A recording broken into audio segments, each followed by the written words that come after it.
வணக்கம் நண்பர்களே. இன்னைக்கு நான் எதை பற்றி பேச போகிறேன்னு பார்த்தீங்கன்னா, தமிழ் பைபிளை பற்றி தான், பரிசுத்த வேதாகமத்தை பற்றி பேச போகிறேன். உலகத்தில் எத்தனையோ பேர் எத்தனையோ புத்தகங்களை பற்றி பேசியிருப்பாங்க. நான் இன்னைக்கு பைபிளை பற்றி பேச போகிறேன். பைபிளில் மொத்தம் 66 புத்தகங்கள் இருக்குது. பழைய ஏற்பாடு 39, புதிய ஏற்பாடு 27. அது என்னமாங்க பழைய ஏற்பாடு புதிய ஏற்பாடு நீங்கள் கேட்கலாம். கிறிஸ்து பிறக்கிறதுக்கு முன்னாடி உள்ள சரித்திரங்கள் எல்லாமே பழைய ஏற்பாடு, கிறிஸ்து பிறந்ததுக்கு அப்புறம் உள்ள சரித்திரங்கள் எல்லாமே புதிய ஏற்பாடு தான். மொத்தம் 66 புத்தகங்கள் பைபிளில் அடங்கியிருக்கு. சரிங்களா? இதில் நான் ஒவ்வொரு சரித்திரத்தை பற்றி உங்கள்கிட்ட பேச போகிறேன்.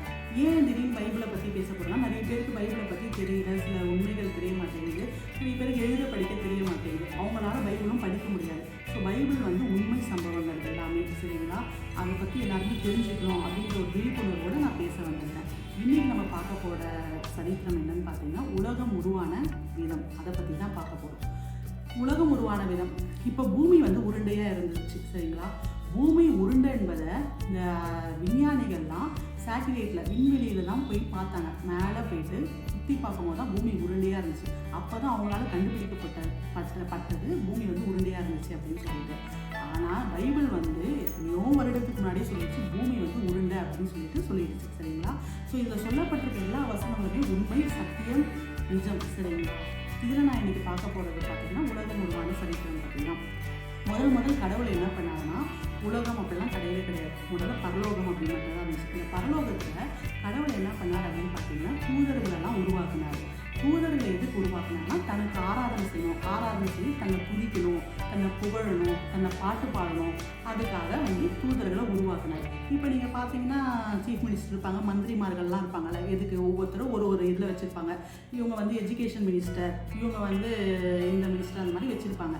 அந்த மாதிரி கடவுளை என்ன பண்ணாருன்னா, ஒவ்வொரு தூதனுக்கும் ஒவ்வொரு வேலை கொடுத்துருந்தார். நீ இசையம, நீ பாட்டு பாடு, நீ கை தட்டு, அந்த மாதிரி ஒவ்வொரு தூதருக்கும் ஒவ்வொரு வேலை கொடுத்துருந்தார்.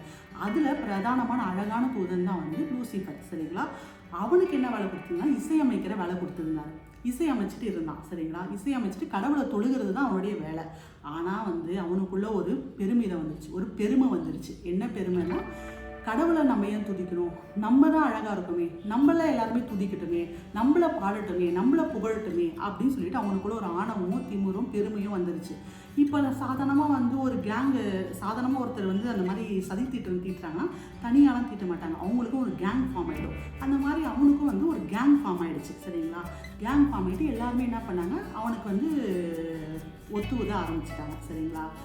அப்போ கடவுள் என்ன பண்ணுவார், நம்மளுடைய நினைவுகளை தோற்றங்களை அறிந்தவர். சரிங்களா? நம்மளோட இருதயத்தில் நினைக்கிறது கூட கடவுள் அறிவார். ஸோ இந்த மாதிரி இவனுக்குள்ள ஒரு தாட் வந்திருக்கு, யோசனை வந்திருக்கு அப்படின்னு தெரிஞ்ச உடனே கடவுள் என்ன பண்ணார், அவனையும் அவன் கேங்கையும் மொத்தமாக என்ன பண்ணிட்டாருன்னா பாதாளத்தில் தள்ளிட்டார். பாதாளம்னா நரகம், நரகத்தில் தள்ளிட்டார். ஃபஸ்ட்டு பரலோகம் நரகம் தான் இருந்துச்சு, உலகம்லாம் கிடையாது. சரிங்களா? நரகத்தில் தள்ளிட்டார்.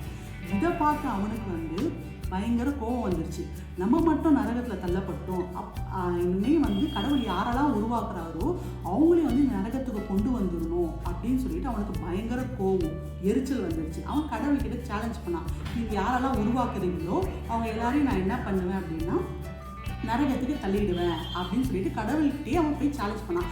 கடவுளும் நம்ம மேலே இருக்க நம்பிக்கை என்ன பண்ணார், நீ என்ன வேணால் பண்ணிப்பாரு, அவங்களாம் ஏன் பிள்ளைகள், ஒரு நாளும் அவங்க என்ன பண்ண மாட்டாங்க, என்னை விட்டு போக மாட்டாங்க, அவங்க எனக்காக உறுதியாக நிற்பாங்க அப்படின்னு சொல்லிட்டு அவன்கிட்ட சேலஞ்ச் பண்ணாங்க. சரிங்களா? முதல்ல அதுக்கப்புறம் தான் கடவுள் என்ன பண்ணார், வானம் பூமியை உண்டாக்கினார். சரிங்களா? வானமும் பூமியை உண்டாக்கிட்ட பிறகு வானத்தையும் பூமியும் பிரிச்சுட்டார். வானம் பூமியும் ஒன்றா இருந்துச்சு, ஒன்றா இருந்ததை தனியாக வானத்தையும் பூமியும் பிரிச்சுட்டார். அதுக்கப்புறம் என்ன பண்ணார் அப்படின்னு கேட்டிங்கன்னா, சமுத்திரத்தை உண்டாக்குனார். ஃபஸ்ட்டு பூமியில் ஃபுல்லாக ஜலம் மட்டும்தான் இருந்துச்சு. அந்த ஜலத்தெல்லாம் ஒன்றா ஒரு சைடில் சேர்த்தார். அது பேர் தான் சமுத்திரம். சமுத்திரம்னா கடல், உங்களுக்கு தெரியும். மீதி வெட்டாந்தரையாக இருக்கிறதெல்லாம் பூமியாக வச்சுட்டார். அதுக்கப்புறம் என்ன பண்ணார்னா, ஜீவஜந்துக்களை உண்டாக்குனார். ஜீவஜந்துக்கள்லாம் மரம், பறவைகள், சமுத்திரத்தில் வாழ்கிறதுக்கு மச்சங்கள், மீன், அது எல்லாத்தையுமே உருவாக்கிட்டார். உருவாக்கி நீங்கள் பழுகி பெருகுங்க அப்படின்னு சொல்லி கடவுள் சொல்லிட்டார். எல்லாமே பழுகி பெருகியாச்சு, எல்லாத்தையுமே உருவாக்கிட்டார். அப்புறம் கடைசியாக யோசிச்சாரு, நம்ம சாயலாக மனுஷனை உண்டாக்குனா என்ன அப்படின்னு சொல்லி யோசிச்சார் கடவுள். நம்ம சாயல் அப்படின்னு சொல்லிட்டு கடவுள் சொல்றாரு. அப்படின்னா என்னன்னு கேட்டிங்கன்னா, நமக்கு வந்து கடவுளுக்கு வந்து கண்ணு இந்த சைடில் தான் இருக்கும், மூக்கு இப்படி தான் இருக்கும், வாய் இப்படி தான் இருக்கும். இப்படி மீன்ஸ் இந்த பொசிஷனில் தான் இருக்கும். மூக்கு இருக்க வேண்டிய இடத்துல காது இருக்காது, காது இருக்க வேண்டிய இடத்துல கண்ணு இருக்காது. ஸோ கடவுள் எப்படி இருப்பார் மீன்ஸ் கண்ணு வந்து அந்த பொசிஷனில் தான் இருக்கும், மூக்கு வந்து அந்த பொசிஷனில் தான் இருக்கும் அப்படின்னு சொல்லிட்டு இருக்க மாதிரி அவருடைய சாயலாகவே மனுஷனை படைச்சார். அதை எப்படி படைச்சார் அப்படின்னாக்கா, களிமண் இருக்கு இல்லையா, களிமண்ணை நல்லா பிசைஞ்சு தன்னுடைய ஜீவ சுவாசத்தை அவன் மேலே ஊதும் போது அவன் என்ன ஆகிட்டான், ஜீவாத்மாவாயிட்டான், மனுஷனாகிட்டான். சரி, மனுஷன் ஆகிட்டானே, மனுஷன் தனிமையாக இருப்பது நல்லதில்லை, அவனுக்கு ஒரு துணையை உண்டாக்கணும் அப்படின்னு சொல்லிட்டு கடவுள் என்ன பண்ணாருன்னா, ஒரு மனுஷனை உண்டாக்குவோம் அப்படின்னு சொல்லி நினைச்சாரு. அந்த மனுஷியை வந்து எப்படி உருவாக்குனாருன்னு பார்த்தீங்கன்னா, ஆதாமை வந்து தூங்க வச்சுட்டாரு, அயர்ந்து நித்திரை பண்ண வச்சுட்டாரு. இந்த காலத்தில் சொல்லணும்னா அனஸ்தீசியா மாதிரின்னு வச்சுக்கோங்களேன். இப்போ நம்ம அனஸ்தீசியா கொடுத்தா என்ன பண்ணுவோம், மயக்கத்தில் இருப்போம், நமக்கு என்ன நடக்குதுன்னே தெரியாது, ஆப்ரேஷன் நடந்து முடிகிற வரைக்கும் நமக்கு தெரியவே தெரியாது இல்லையா. அந்த மாதிரி கடவுளும் ஒரு ஆப்ரேஷன் பண்ணார். என்ன ஆப்ரேஷன், அவனுடைய விழா எலும்புல, ஆதாமுடைய விழா எலும்புல இருந்து தான் என்ன பண்ணணும், ஏவாளை எடுக்கணும் அப்படின்னு சொல்லிட்டு கடவுள் என்ன பண்ணாரு, இந்த மனுஷியை எடுத்து அவளுக்கு ஏவாள்னு பேர் வச்சுட்டாரு. சரிங்களா, இப்படி தான் ஆதாமும் ஏவாளும் உருவானாங்க. அப்புறம் அந்த மரம், செடி, கொடிகள், பழங்கள் இதெல்லாம் வந்து கடவுள் உண்டாக்கினார்ல, அதுக்கெல்லாம் ஆதாம் என்ன பேர் வச்சிருக்காரோ அதுதான் இன்னைக்கு வரைக்கும் பேர் இருக்கு. புலிக்கு வந்து புலி, சிங்கத்துக்கு சிங்கம் அப்படின்னு சொல்லிட்டு பேர் இருக்கு இல்லையா, அதெல்லாமே ஆதாம் தான் வச்சார். கடவுள் வந்து அந்த பர்மிஷன் கொடுக்குறாரு.